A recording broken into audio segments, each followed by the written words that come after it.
It started as a barely audible murmur in the corridors of Buckingham, a warning that even the king couldn't ignore. Princess Anne, eyes sharp and unreadable, caught wind of whispers about Charles's ailing health and the monarchy's uncertain future. Courtiers scrambled, aides hushed. Something monumental was brewing, and for the first time in decades, Anne was ready to act. The sacred trust was at stake, and silence was no longer an option. Before we go deeper into what this really means for the royal family, make sure to subscribe so you don't miss a single update. The palace hummed with quiet tension, each footstep echoing through corridors that had once known only solemn ritual and disciplined cadence. Reports trickled in from various sources, Charles's medical advisors noting fatigue, private secretaries signaling a decline that was subtle but undeniable, public approval ratings dipping with each passing month. Anne, ever vigilant, recognized that this was more than a personal concern, it was a pivotal moment for the institution itself. She began quietly convening trusted allies, Edward and William foremost among them, to assess not only the king's capacity, but also the stability of the monarchy he embodied. Every discussion was shrouded in secrecy, every strategy session conducted behind closed doors, yet each carried the weight of centuries of precedent. The shadows of past reigns whispered warnings of what could happen if the crown's authority faltered, and Anne understood the stakes. This was a battle to safeguard the future of a nation's legacy. Camilla's growing influence added urgency to Anne's resolve. Observers, even those closest to the inner workings of the household, noted the subtle but persistent maneuvers of the queen consort, gathering allies, steering conversations, and reshaping narratives in ways that might secure her personal vision at the monarchy's expense. Anne, with eyes unclouded by personal resentment, saw these actions for what they were, a test of institutional fidelity. Courtiers were torn between caution and loyalty, between fear of reprisal and duty to the crown, leaving Anne as the solitary sentinel able to perceive the threads of manipulation before they coalesced into tangible threats. Every whispered conversation, every discreet note slipped through the hands of aides, was analyzed, catalogued, and interpreted, with Anne mapping the invisible fault lines running through the palace hierarchy. Media speculation, though muted by palace silence, began to leak through cracks in the public fade. Insiders hinted at unrest, small anomalies in appearances, unscheduled absences, and unexplained meetings. Anne did not ignore them. She recognized that the narrative outside the palace walls was as critical as the strategy inside them. These leaks, though fragmentary, were warnings of broader turbulence that could threaten not only Charles's reign but the very perception of continuity that the monarchy relied upon. Each piece of information was cross-referenced with reports from loyalists within the household, allowing Anne to develop a private intelligence picture of the evolving crisis. In private chambers, Anne convened her first discreet strategy sessions, each one a meticulous orchestration of minds loyal to the crown. Edward brought his legal precision, William his political foresight, and together they began crafting contingencies for succession, public communication, and internal discipline. Each scenario was rehearsed, each potential disruption anticipated. While the palace outwardly maintained calm, the inner mechanisms of power were being realigned. Anne's leadership was not visible to the public eye, yet it was decisive, deliberate, and unyielding. It was clear that the monarchy's survival depended not merely on Charles's health but on the vigilance of its guardians, and Anne embraced her role with the full weight of her heritage. The murmur had become a signal, a clarion call to action that required both courage and discretion. She moved with the precision of someone accustomed to centuries of precedent, aware that any misstep could be catastrophic. The corridors of Buckingham, lined with portraits of past monarchs, seemed to watch as history itself unfolded anew within these walls. Every decision, every private consultation, was a thread in the tapestry of the crown's future. But the whispers were only the beginning. The real confrontation would shake the foundations of Windsor itself. The crown was more than a symbol. It was a living covenant stretching back centuries. Princess Anne knew that if the monarchy's purpose faded into obscurity, the entire legacy could collapse. Historical estates, decrees, and sacred rituals were under silent threat, and time was slipping. For the first time, Anne considered openly confronting even King Charles, who remained conflicted, torn between duty, love, and the insidious pressures building behind the throne. Every corridor of Buckingham seemed to echo with the weight of history, reminding Anne that the monarchy was not merely a family heirloom, but a living institution that carried the hopes and continuity of a nation. Balmoral, with its sweeping Scottish landscapes, and Sandringham, with its stoic English presence, were not just residences. They were sacred anchors of the Crown's authority, symbols of continuity that had endured through war, scandal, and reform. Anne understood that any misstep in stewardship could fracture centuries of accumulated trust, reducing dynastic power to fleeting headlines. The Duchy of Lancaster's obligations, meticulously maintained for generations, were under threat, not from law or public inquiry, but from subtle invisible maneuvers by those who coveted influence over the Crown's assets. Camilla's growing sway became impossible to ignore. Insiders whispered of property transfers executed under the cover of bureaucratic opacity, subtle redirections of titles that, if left unchecked, could shift the balance of power quietly but irrevocably. Letters and decrees from Queen Elizabeth II, long considered untouchable relics of authority, were revisited and analyzed. Anne unearthed forgotten directives, annotations in margins, and private correspondences that revealed how the Crown's sacred geography was meant to be safeguarded. These documents became her compass, illuminating the path through treacherous waters. Yet even as clarity emerged, tension simmered.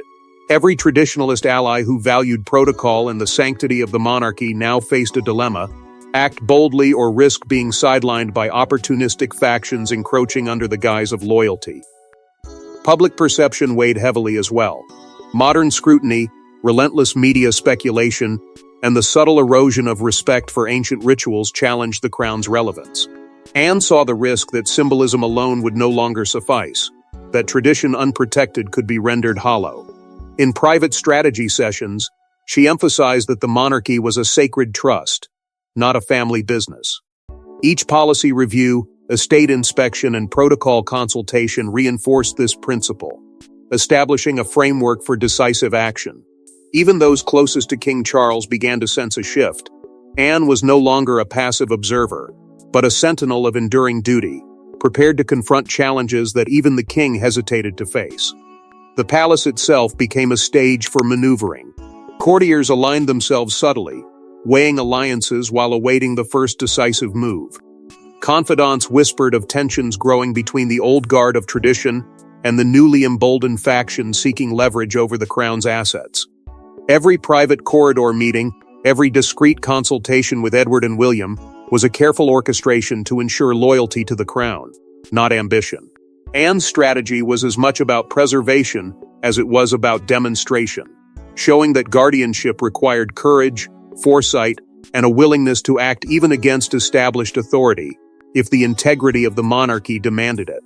The air within Buckingham was thick with anticipation, the quiet before the inevitable storm.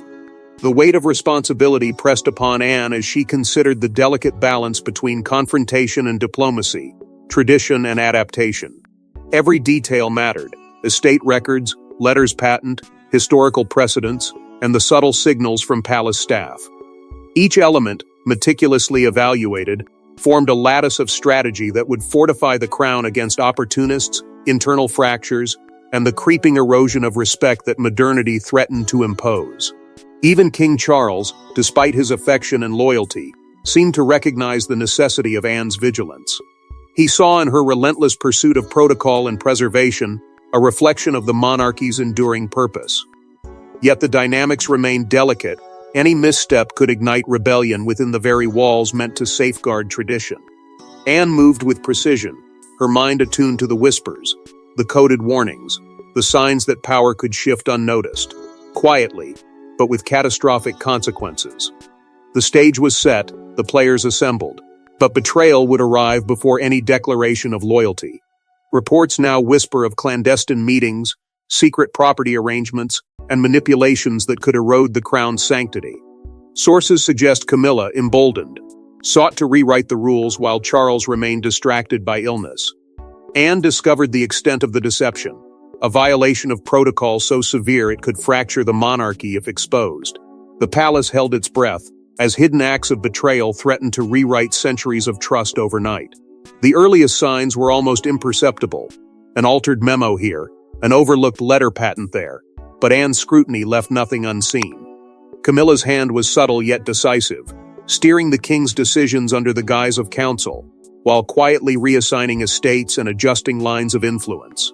Estates that had long been sacrosanct, including Balmoral's secluded wings and portions of Sandringham, were redirected through opaque legal maneuvers. The manipulation was not raw greed alone, it was a carefully calculated exercise in power consolidation, exploiting Charles's waning health and the distractions of public expectation to create a network of control invisible to all but the most vigilant. Anne's discovery of the so-called frosting protocol violations in early 2026 marked a turning point. Certain letters and memos, normally safeguarded and executed under centuries-old customs, had been subtly altered. Even minor deviations in phrasing held enormous potential to shift ownership, ceremonial duties, and the perception of authority. Staff whispered among themselves, their fear tangible, yet some of these same murmurs reached Anne through trusted channels, confirming that these were not isolated mistakes but systemic breaches, designed to erode the very structure that maintained the monarchy's cohesion. The palace, usually a fortress of disciplined procedure, had become a theater of silent conflict. Courtiers, long accustomed to order, noticed subtle deviations in daily routines, unexplained alterations in schedules, and the sudden disappearance of certain correspondences. While Camilla presented the public face of support and attentiveness, behind closed doors the threads of protocol were being quietly frayed. Anne recognized that these acts were not personal affronts, they were institutional threats, a corrosion of duty over blood, and if unchallenged, could unravel decades of accumulated trust and authority. Media insiders, ever attuned to the slightest ripple in palace activity, began hinting at unrest, referencing unusual movements and unscheduled meetings with the sort of cautious wording that suggested knowledge but demanded anonymity. Even as the press speculated, the public remained largely unaware of the depth of the manipulation. Yet Anne's awareness of these subtle leaks allowed her to piece together the full scope of the betrayal. Every irregularity, no matter how minor, became a point of calculation, a signal of the vulnerabilities that had been silently exploited. The systemic nature of the betrayal made it especially perilous. Camilla's maneuvers were designed not for immediate gain, but for long-term influence, reshaping succession planning, property oversight, and ceremonial authority to her faction's advantage. Every alteration in letters patent, every hidden estate transfer, every slight deviation from protocol threatened to weaken not only King Charles' control, but the continuity of the monarchy itself. Anne understood that the stakes were far higher than personal rivalry. This was a confrontation over the sacred trust she had sworn to protect. The tension within the palace was palpable, a silent storm forming around corners and behind doors, where only the most observant could detect the undercurrents of power being contested. Anne moved with calculated resolve, understanding that timing was critical. Confrontation could not be rushed, yet delay risked further entrenchment of Camilla's influence. Her vigilance extended to every document, every consultation, every whisper from staff and confidants alike. The weight of centuries seemed to press upon her shoulders as she prepared to reclaim the integrity of the crown. Anne's moment to act arrived. The enforcer of tradition would no longer watch silently. Princess Anne, iron-willed and resolute, unleashed a plan whispered about only in the deepest chambers of Windsor, the Anne Audit. Letters patent activated, loyalists summoned, and bureaucratic warfare commenced. King Charles, initially hesitant, found himself caught in the eye of a storm he could no longer control. For once, the monarchy's guardians took decisive action, defending the crown's sanctity with surgical precision. The moment was unprecedented. Anne moved with the quiet authority of someone who had studied the palace's every tradition, every loophole, every historical precedent. The Iron Protocol was not mere ritual. It was a decisive blueprint to reclaim control over estates, titles, and influence that had been subtly eroded. Edward, meticulous and unflinching, executed legal audits that peeled back layers of secrecy, uncovering discrepancies that had gone unnoticed under years of casual oversight. Simultaneously, William worked tirelessly to consolidate loyal factions, quietly ensuring that the king's inner circle was aligned with the guardians of tradition, not opportunists seeking advantage under the shadow of illness. Letters and decrees from the late Queen Elizabeth, once dormant in the red boxes and archives, were invoked strategically. Each document became a weapon in Anne's careful campaign, a reminder that centuries of precedent were not optional but binding. These historical instruments reinforced her authority while highlighting the improprieties that had been creeping into palace operations. Every adjustment, every audit, was calculated to fortify the monarchy's integrity while leaving no room for ambiguity. Camilla's subtle attempts to influence decisions, redirect estates, and assert covert control were meticulously challenged at every juncture. The palace itself transformed into a theater of strategic precision. Security protocols were tightened, financial audits deployed, guest lists recalibrated to ensure no unauthorized presence could undermine the Guardians' campaign. Courtiers and staff sensed the change immediately. Whispers of unease spread, a quiet acknowledgement that the old order had been restored with decisive and unyielding force. Anne's strategy was as much about optics as it was about governance. Each carefully choreographed movement sent a message, signaling the monarchy's renewed discipline, cohesion, and vigilance to anyone daring to test its boundaries. Camilla's power plays, once subtle and almost invisible, were exposed with methodical clarity. Every gesture, every influence attempt that had relied on the king's distraction, was countered by Anne's meticulous oversight. What had been quiet manipulation became visible, and the weight of centuries of protocol now rested firmly in Anne's hands. Each exposed maneuver, each recalibrated estate assignment, reinforced the undeniable authority of the monarchy's guardians. The message was clear: the crown does not yield, and those attempting to manipulate its sacred geography would be met with resolute countermeasures. Even King Charles, long accustomed to balancing loyalty and caution, found himself an observer to Anne's surgical precision. He witnessed the reclamation of estates, the realignment of influence, and the consolidation of loyal factions without interference. His hesitancy gave way to recognition. This was not power seized for ambition, but stewardship exercised for duty. The palace, long a scene of quiet, veiled maneuvering, became a living testament to the Guardians' ability to safeguard legacy, asserting control with clarity that left no room for contestation. The public, though largely unaware of the internal upheaval, sensed subtle shifts in tone and discipline. Royal appearances, engagements, and ceremonial executions reflected cohesion, authority, and renewed purpose. The Anne audit, while largely invisible to the public eye, had real consequences, reinforcing the monarchy's resilience and its capacity for decisive action when challenged. Each victory, each recalibrated authority, sent ripples through both palace corridors and the broader perception of the crown's enduring power. But every counterstrike invites a counterstrike. Camilla would not yield without a fight. As Anne's legal and administrative maneuvers swept through Windsor, Camilla's faction recoiled. Guest lists purged, keycards deactivated, and estate transfers frozen. Every move a calculated disruption of her clandestine plans. Public reports of tension hinted at palace unrest. King Charles, exhausted yet compelled, had no choice but to concede. The Guardian strategy succeeded, but the scars of the counteroffensive would linger, a permanent reminder of the fragility and power of duty.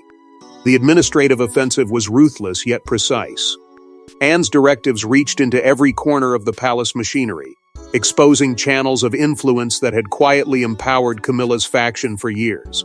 Estates once taken for granted were now strictly monitored, permissions revoked, appointments delayed, and financial authorizations scrutinized with an intensity that left little room for subversion.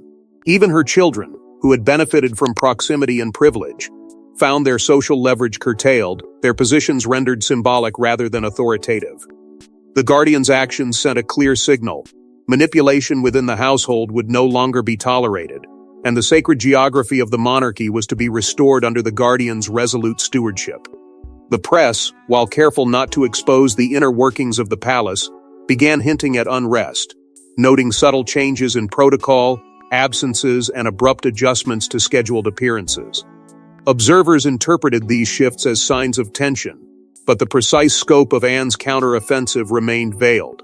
The public narrative suggested turbulence, yet behind the walls, every measure had been meticulously calculated.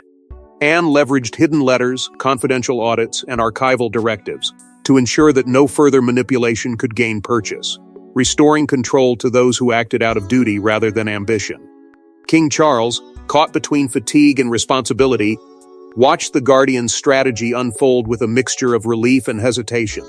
While he had long preferred quiet counsel over overt confrontation, the clarity and decisiveness of Anne's approach left him little choice. Reluctantly, he endorsed the measures, recognizing that the integrity of the crown demanded enforcement even when it challenged personal comfort or familial allegiances. In doing so, he affirmed a subtle but unambiguous truth. The monarchy's continuity depended on vigilance, discipline, and the courage to act decisively when the institution was threatened. The consolidation of authority extended beyond immediate personnel changes. Strategic audits and procedural corrections ensured that future attempts at clandestine influence would be thwarted. Letters, patent, and confidential property documents were reviewed and resecured, reinforcing the legal and ceremonial backbone of the monarchy. Every adjustment reinforced a single principle: the crown was not a passive inheritance to be exploited, but a sacred trust, defended by those whose loyalty was measured in duty, foresight, and unwavering adherence to protocol. Anne's careful orchestration of this counteroffensive transformed Windsor into a theater of discipline and order. Every recalibrated estate, every reassigned privilege, every frozen transaction was a testament to her unyielding commitment to safeguarding the monarchy. The household, once a theater of subtle factional maneuvering, became a model of precision, demonstrating that the Guardians could act decisively, even against deeply entrenched influence. Camilla's faction, while intact in name, found its leverage significantly diminished, its capacity to subvert authority quietly rendered inert. Even as the palace stabilized, the emotional and institutional impact of the confrontation lingered. The Guardians had acted, victories secured, yet the memory of vulnerability remained. Every whispered discussion, every cautious step in the corridors, was now informed by the knowledge that the crown could be imperiled when attention waned. Anne's success, though resounding, carried the weight of a lesson hard learned. Safeguarding tradition demanded constant vigilance and the courage to confront opportunism wherever it surfaced. With the chaos quelled, the palace entered a fragile calm, ready to rethink its future. At last, the truth was laid bare. Princess Anne and King Charles convened in private, a quiet understanding passing between them. The monarchy could survive, but only through transparency, discipline, and unwavering guardianship.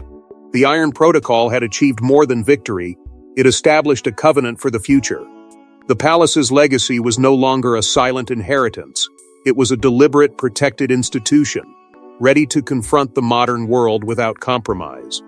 In the hushed confines of the private chambers, Charles acknowledged the weight of Anne's leadership, the clarity of her vision, and the unrelenting dedication that had guided the Guardians through weeks of invisible conflict.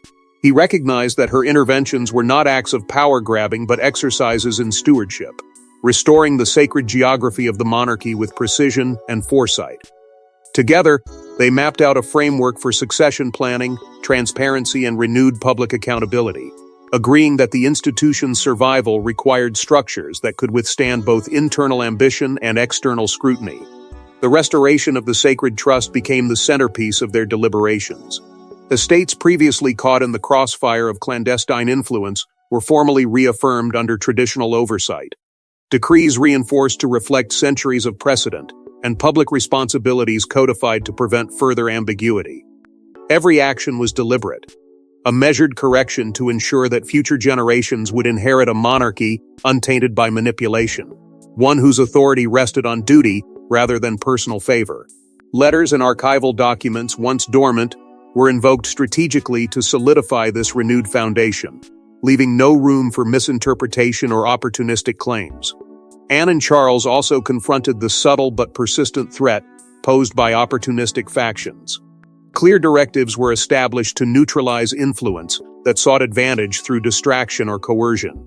Personnel decisions, access permissions, and ceremonial roles were scrutinized and aligned to reflect loyalty to the institution, rather than factional ambition. Every aspect of palace governance, from administrative oversight to estate management, was recalibrated to enshrine discipline, ensuring that the monarchy could operate as a cohesive, unassailable entity regardless of individual ambitions or external pressures. Permanent governance protocols were formally instituted, blending centuries-old tradition with the necessary mechanisms for modern accountability. Audit procedures, legal reviews, and succession safeguards were codified, creating a lattice of protections that would endure beyond any single reign. The monarchy was no longer reliant on ad hoc intervention or personal vigilance. It now possessed a framework designed to uphold its sacred trust even amidst turbulence, ensuring continuity, stability, and public confidence in equal measure. Throughout these measures, the guiding principle of duty over blood resonated as the defining ethos of their actions. Every decision, every strategic intervention, was informed by the understanding that personal ambition must yield to institutional integrity. Anne's unwavering stance, combined with Charles's reluctant but earnest endorsement, crystallized a new paradigm. The crown existed to serve the nation and safeguard tradition, not to be a vehicle for private agendas. The alignment of their perspectives marked a rare moment of unity, a convergence of authority and principle that would shape the monarchy's future. This moment of reconciliation and strategic clarity carried an almost sacred weight. The palace, once fractured by competing ambitions, now reflected a deliberate, disciplined cohesion, signaling to courtiers, staff, and the public alike that the guardians of tradition had reclaimed their charge. The Iron Protocol, while executed with precision and subtlety, had established a moral and operational covenant that would define the monarchy's operations for decades to come. The monarchy's ancient heartbeat had been preserved, yet its next chapter remained unwritten. Outside the palace walls, the monarchy projected calm stability. Speeches, appearances, and charitable engagements reinforced the crown's continuity. Behind the curtains, Anne and Charles strategized the next decade, preparing the heirs, fortifying protocols, and ensuring no shadow could compromise the institution again. Every handshake, every decree, every red box carried the weight of a hard-learned lesson. The crown does not negotiate with opportunists, and its guardians will act without hesitation.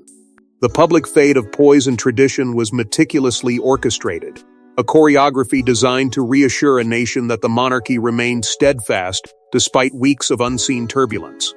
Each engagement, from charitable visits to ceremonial duties, was infused with symbolic weight, reflecting a restored authority and the unity of its custodians. Anne, ever vigilant, understood that perception was as critical as execution. The people's confidence would determine the durability of the institution as much as legal or administrative safeguards. Every smile, every well-timed appearance, carried the subtle authority of a monarchy under careful, deliberate stewardship. Behind these public displays, strategic coordination continued at a relentless pace. William and Edward were brought fully into the planning matrix, their roles calibrated to ensure both heirs were prepared to step into responsibility without hesitation or ambiguity. Anne guided discussions on succession, ceremonial obligations, and the distribution of influence, ensuring that every decision reflected the principles of duty over blood. Contingency plans were refined, tested against hypothetical disruptions, and mapped against every known vulnerability within the palace hierarchy. This was not a ceremonial exercise. It was a methodical fortification of the monarchy's operational and symbolic power, executed with the precision of a seasoned strategist. Camilla's movements and communications remained under discreet observation. Even as she maintained a public composure that suggested acquiescence, the palace's guardians monitored every subtle attempt to regain influence. Letters, meeting schedules, and unofficial correspondences were carefully logged, interpreted, and counterbalanced. Any sign of opportunistic maneuvering was immediately neutralized, reinforcing the message that the crown's protectors would act decisively to safeguard the institution. The palace had become a theater where influence and authority were measured not by proximity to the king, but by adherence to the sacred trust and the guardian's mandate. Media strategy played a pivotal role in this phase of consolidation. Carefully crafted statements, scheduled appearances, and subtle yet unmistakable demonstrations of unity communicated stability without revealing the depth of prior conflict. Insiders who had quietly supported the guardians were subtly empowered to manage perception, ensuring that the narrative reflected continuity, discipline, and respect for tradition. Every red box opened, every document issued, reinforced the sense that the monarchy was a deliberate instrument of national trust, rather than a family enterprise vulnerable to factional ambitions. Preparation for future contingencies extended beyond optics and perception. Legal audits, ceremonial rehearsals, and estate oversight mechanisms were reinforced, ensuring that any potential disruption could be contained swiftly. Anne's foresight anticipated every plausible challenge, from internal factional ambitions to external scrutiny, embedding resilience at every level. Each policy, procedure, and protocol was meticulously aligned to prevent repetition of prior breaches, codifying a framework that would endure for decades. This period of public reassurance and private vigilance highlighted the duality of the Guardians' approach: visible stability reinforced by unseen, relentless discipline. The palace, while outwardly serene, pulsed with the mechanisms of accountability, oversight, and strategic foresight. Every decision, whether ceremonial, legal, or administrative, reinforced the monarchy's sacred trust, projecting an image of inviolable authority and enduring legitimacy. Yet as the palace exhaled, the whispers of history reminded them that vigilance is eternal. In the quiet of Balmoral, Anne gazed at the rolling Scottish hills, contemplating centuries of crown and country. King Charles, weary yet resolute, joined her, his presence a solemn reminder of both vulnerability and enduring responsibility. The monarchy had weathered betrayal, illness, and relentless public scrutiny. Yet through it all, the sacred trust remained intact. The Guardians had acted decisively, their strategies executed with precision, their lessons absorbed. And now the crown's legacy stood secure, mapped carefully by vigilance, duty, and unwavering guardianship. Every whispered consultation, every legal intervention, and every strategic oversight had culminated in this fragile yet formidable moment of stability. Anne reflected on the resilience of an institution shaped by centuries of trials. She understood her enduring role as a sentinel of tradition, the custodian of both protocol and principle, whose vigilance ensured that history would not repeat itself in silence. Each decision she had made, from activating the Iron Protocol to coordinating with loyal heirs and staff, was a thread woven into a tapestry of continuity. She knew that her stewardship extended beyond the immediate, reaching toward the next generation of monarchs who would inherit a crown tempered by discipline and insight. The weight of legacy, though invisible to many, pressed upon her with a gravity that demanded clarity and resolve. Charles, observing Anne's measured composure and strategic foresight, found reassurance in her counsel.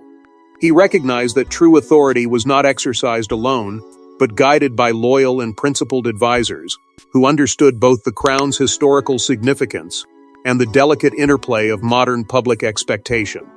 His reliance on Anne and the carefully orchestrated network of allies reinforced the monarchy's strength, ensuring that no opportunistic force could undermine the structure painstakingly restored.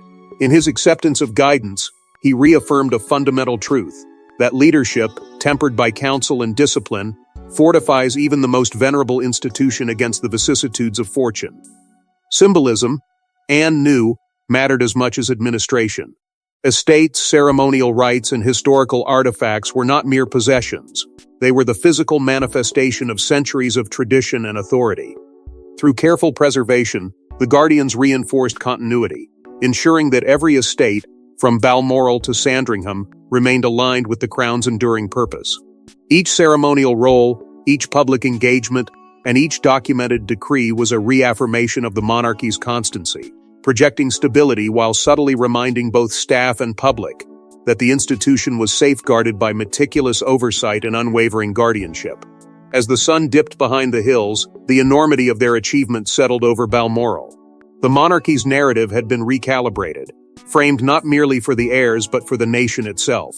The lessons of betrayal, tension, and uncertainty had been absorbed, transforming potential vulnerability into enduring strength.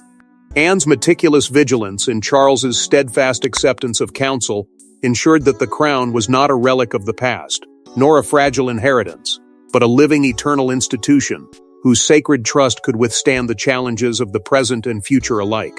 In this reflective silence, the House of Windsor stood impervious to time and treachery, fortified by both strategy and principle.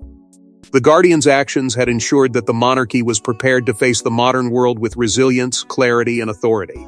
The crown, carefully protected and thoughtfully guided, was no longer vulnerable to caprice or factional ambition. It had been preserved as a beacon of tradition, a testament to the enduring relevance of duty over personal ambition, and a symbol of stability for the nation it served. History would remember this moment as a turning point in safeguarding the legacy of the crown. Thanks for watching.